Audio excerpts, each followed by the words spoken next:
Hello and welcome to part 10 of modding the original Xbox.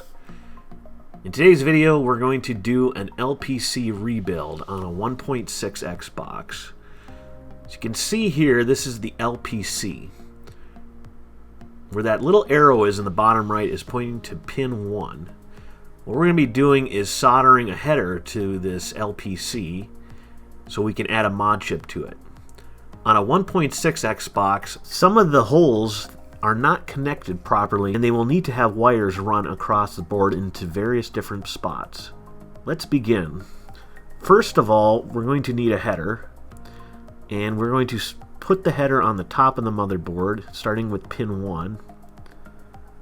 Now grab some electrical tape and tape the header down to the board. We're going to want this tape here so that we can solder the pins on the bottom of the board without having it fall out when we flip the board over.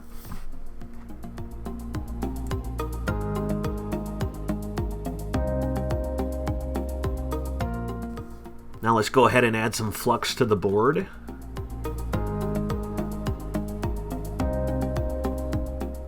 And then we'll just begin soldering each piece down.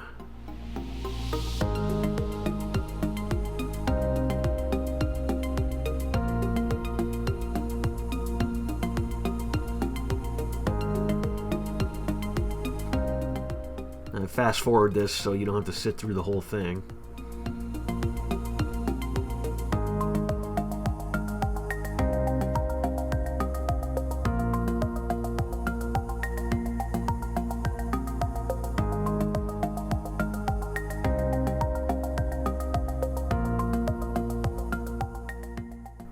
Okay, so you're going to want to use around 30 gauge wire, strip each wire a little bit, and tin the wire by putting the soldering iron onto the wire, and this will add a little bit of solder onto the end of the wire.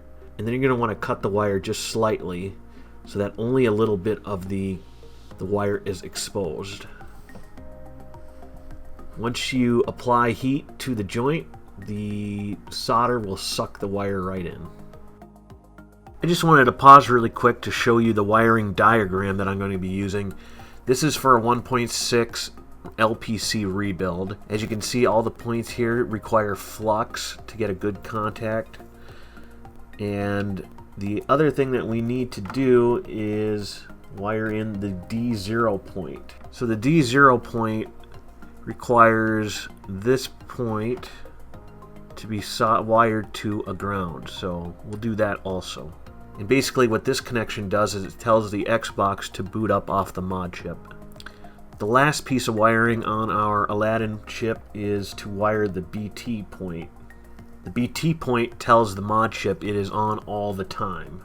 Back in the days of Xbox Live, people had on-off switches on their Xboxes so that they could still play an Xbox Live without getting banned. Since those days are long gone, we can just tell the mod chip to stay on all the time. When we're done, we can mount the mod chip as shown here, and then we'll begin to cut the L frame trace.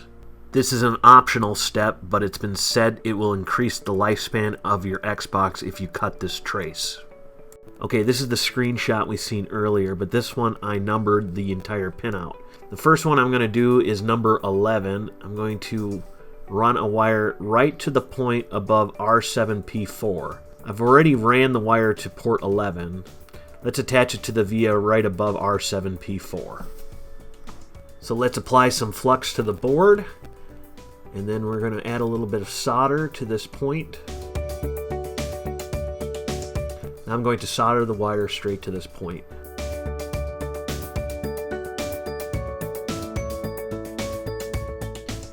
Up next is number 10. As you can see, there are 4 vias that are kind of in a row, and then a 5th one just off to the side. We're going to solder right to this via. A little bit of flux, and then we'll add some solder straight to the joint.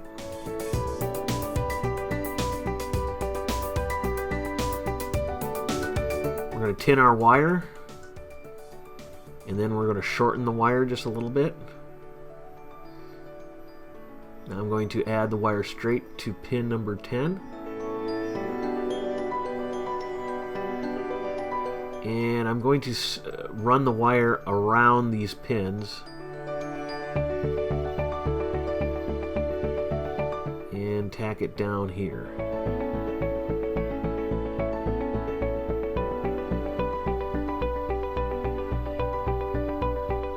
Okay, after that you should have wires that look just like this.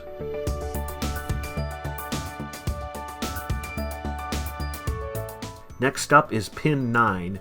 We're going to wire that to the joint next to R8, R1. So again, strip the wire and tin it, then tack it down to each point.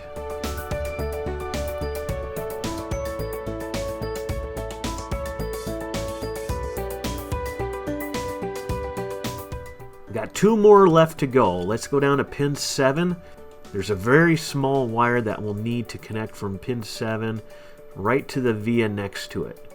So for this one, we'll flux the via next to it, add some solder to the joint, and we'll strip a large piece of wire, tin the wire, and tack it down to both sides. Then we'll cut the remaining wire off.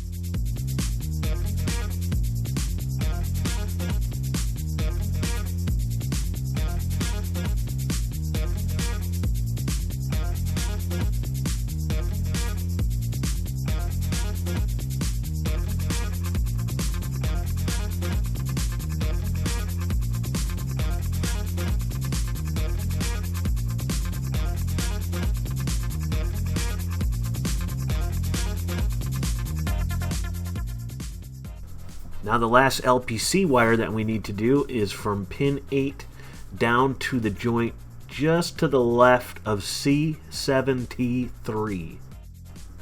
Again, flux the pad, add solder to it, tin the wire, cut the wire, solder it down, run it to where it needs to go, chop the wire, strip the wire. For anyone wondering, I'm just using fingernail clippers. Tin it, and then tack it down. Now you can see what happened here is 2 joints bridged. So we're going to have to clean that up, and the way we can do that is just by heating it up a bit. And you can see I got a lot of solder on my soldering iron. What I have to do is clean it up a little bit. I have a Hacko tip cleaner that works really well, and it makes it so that I can break the bridge here. So bridging is something that happens every once in a while, so nothing to worry. Tack the wire back down and you should be good to go here.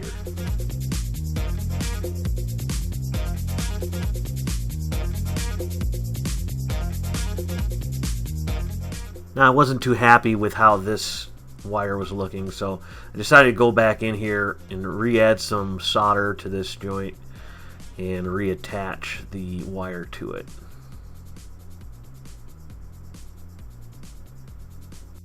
So now we need to ground the D0 point.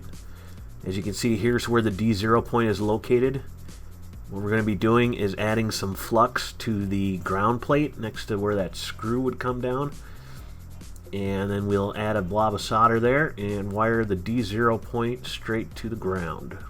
This will tell the Xbox to boot up off the Modchip.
Now after that's all done, this is what your Xbox will look like.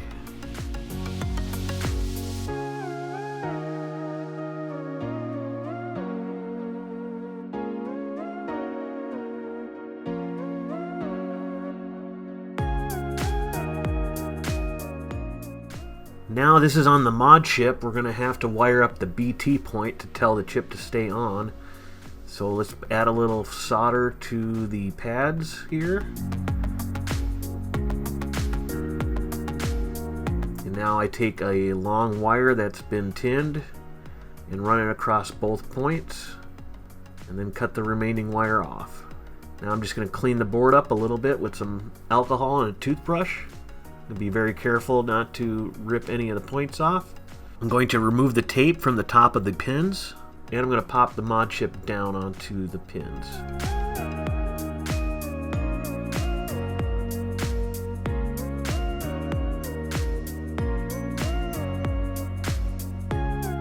The last step is to cut the L-frame trace.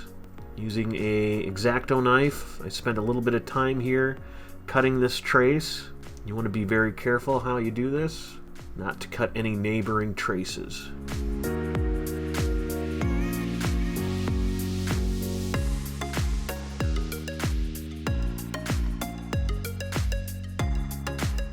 Now I have added some solder into the holes above and below it, and no matter what, I kept getting continuity between the joints.